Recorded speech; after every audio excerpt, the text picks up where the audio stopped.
ಅಮೆರಿಕದ ನ್ಯೂಯಾರ್ಕ್ ಹೆದ್ದಾರಿಯಲ್ಲಿ ಭೀಕರ ರಸ್ತೆ ಅಪಘಾತ ಸಂಭವಿಸಿದೆ. ಬಸ್ ಪಲ್ಟಿ ಹೊಡೆದು 5 ಸ್ಥಳದಲ್ಲಿ ಸಾವನ್ನಪ್ಪಿದ್ದಾರೆ.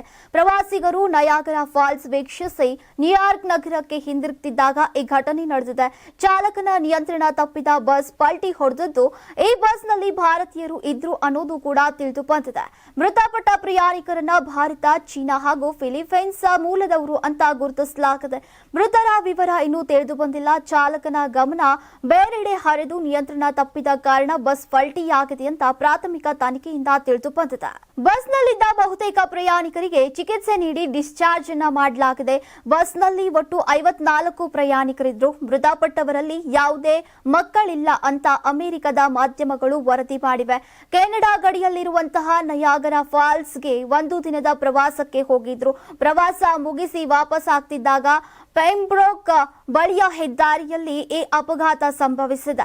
8 ಹೆಲಿಕಾಪ್ಟರ್ ಬಳಸಿ ರಕ್ಷಣಾ ಕಾರ್ಯಾಚರಣೆ ನಡೆಸಲಾಗಿದ್ದು, ಹೆಲಿಕಾಪ್ಟರ್ಗಳನ್ನು ಏರ್ ಆಂಬ್ಯುಲೆನ್ಸ್ ಸೇವಾ ಸಂಸ್ಥೆ ಮರ್ಸಿ ಫ್ಲೈಟ್ ಕಳುಹಿಸಿತ್ತು.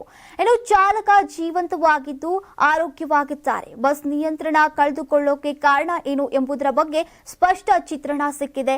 ಚಾಲಕನ ವಿಚಾರಣೆ ನಡೆಸ್ತಾ ಇದ್ದು ಎಲ್ಲಾ ವಿವರಗಳನ್ನ ಸಮಗ್ರವಾಗಿ ಪರಿಶೀಲಿಸ್ತಾ ಇದ್ದೇವೆ ಅಂತ ಪೊಲೀಸರು ತಿಳಿಸಿದ್ದಾರೆ. ಅಪಘಾತಕ್ಕೆ ತಾಂತ್ರಿಕ ದೋಷ ಅಥವಾ ಮದ್ಯಪಾನ ಕಾರಣವಲ್ಲ. ಚಾಲಕನ ವಿರುದ್ಧ ಇನ್ನೂ ಯಾವುದೇ ಆರೋಪಗಳನ್ನ ದಾಖಲಿಸಿಲ್ಲ ಅಂತ ಹೇಳಿದ್ದಾರೆ. ಇನ್ನು ನ್ಯೂಯಾರ್ಕ್ ಗವರ್ನರ್ ಕ್ಯಾಥಿ ಹೊಚುಲ್ ಅವರು ಕೂಡ ತಮ್ಮ ತಂಡವು ರಾಜ್ಯ ಪೊಲೀಸ್ ಮತ್ತು ಸ್ಥಳೀಯ ಅಧಿಕಾರಿಗಳೊಂದಿಗೆ ಸಮನ್ವಯದೊಂದಿಗೆ ಕೆಲಸ ಮಾಡ್ತಾ ಇದೆ. ರಕ್ಷಣೆ ಮತ್ತು ಸಹಾಯ ಒದಗಿಸೋಕೆ ನಾವು ಶ್ರಮಿಸ್ತಾ ಇದ್ದೇವೆ ಎಂದಿದ್ದಾರೆ.